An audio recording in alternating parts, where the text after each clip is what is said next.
ದರ್ಶನ್ ಏನೇನಿದೆ ಇವಾಗ? ಮ್ಯಾಮ್ ಇದು ದ್ರವ್ಯ. ಮ್ಯಾಮ್ ಇದು ದ್ರವ್ಯ, ಸಕ್ಕರೆ, ಇದು ಉಪ್ಪು, ಇವೆರಡನ್ನು ನಾವು ಬಳಸುತ್ತೇವೆ.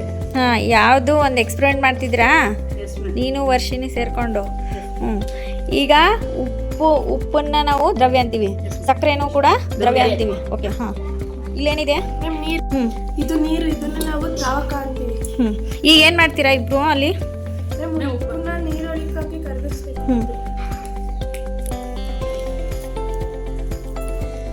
ಉಪ್ಪನ್ನ ನೀರೊಳಗೆ ಹಾಕಿದ್ರಿ.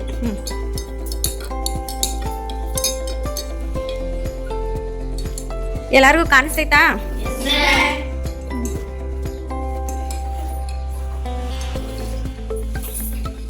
ಕರೆಕ್ಟಾ?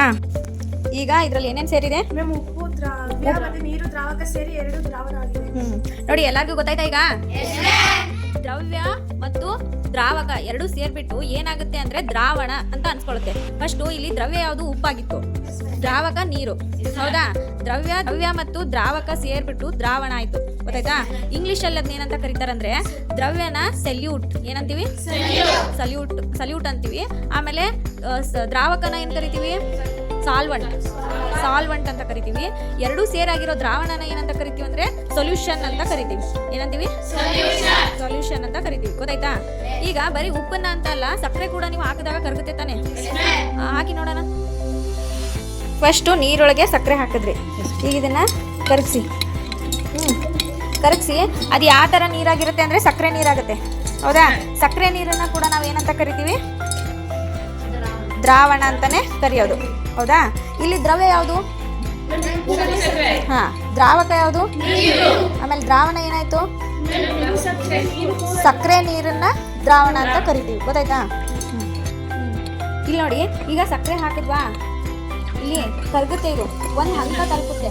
ಕರ್ಗಿ ಇನ್ನೂ ಸಕ್ಕರೆ ಹಾಕಿ ಮತ್ತೆ ಕರಗುತ್ತೆ. ನೋಡಿ, ಇನ್ನೊಂದು ಸ್ವಲ್ಪ ಸಕ್ಕರೆ ಹಾಕ್ತೀನಿ, ಮತ್ತೆ ಕರಗುತ್ತೆ. ಹಾಗೆ ಇನ್ನೊಂದು ಸ್ವಲ್ಪ ಹಾಕಿ, ಮತ್ತೆ ಕರಗುತ್ತೆ.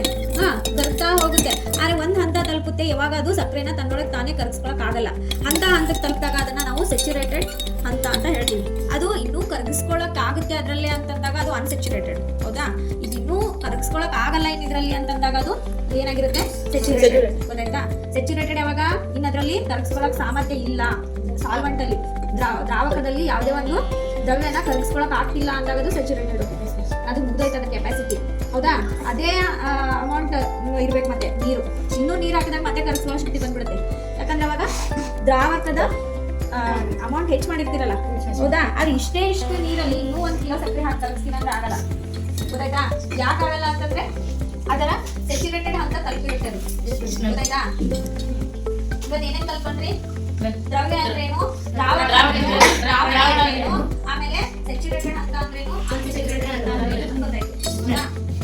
ಹೇಳು, ನೀರಲ್ಲಿ ಎಷ್ಟೇ ಸಕ್ಕರೆ ಹಾಕಿದ್ರು ಅದು ಕರಗ್ತಾ ಇಲ್ಲ ಅಂದ್ರೆ ಈಗ ನೀರು ಯಾವ ಹಂತ ತಲುಪಿದೆ? ಸ್ಯಾಚುರೇಟೆಡ್ ಹಂತನ ತಲುಪಿರುತ್ತೆ. ಇನ್ನೂ ಹಾಕಿದ್ರು ಕರಗಿಸ್ಕೋತಾ ಇದೆ ಅಂತಂದ್ರೆ ಅದರದ್ದು ಅನ್ಸ್ಯಾಚುರೇಟೆಡ್ ಆಗಿರುತ್ತೆ. ಗೊತ್ತಾಯ್ತಾ? ಈಗ ನಿಮ್ದೊಂದು ಟಾಸ್ಕು. ಸ್ಯಾಚುರೇಟೆಡ್ಗೆ ನಾವು ಏನಂತೀವಿ ಕನ್ನಡದಲ್ಲಿ, ಮತ್ತೆ ಅನ್ಸ್ಯಾಚುರೇಟೆಡ್ಗೆ ಏನಂತೀವಿ ಅನ್ನೋದನ್ನ ನೀವು ನಾಳೆ ನನಗೆ ಹೇಳ್ಬೇಕು. ಹೇಳ್ತೀರಾ?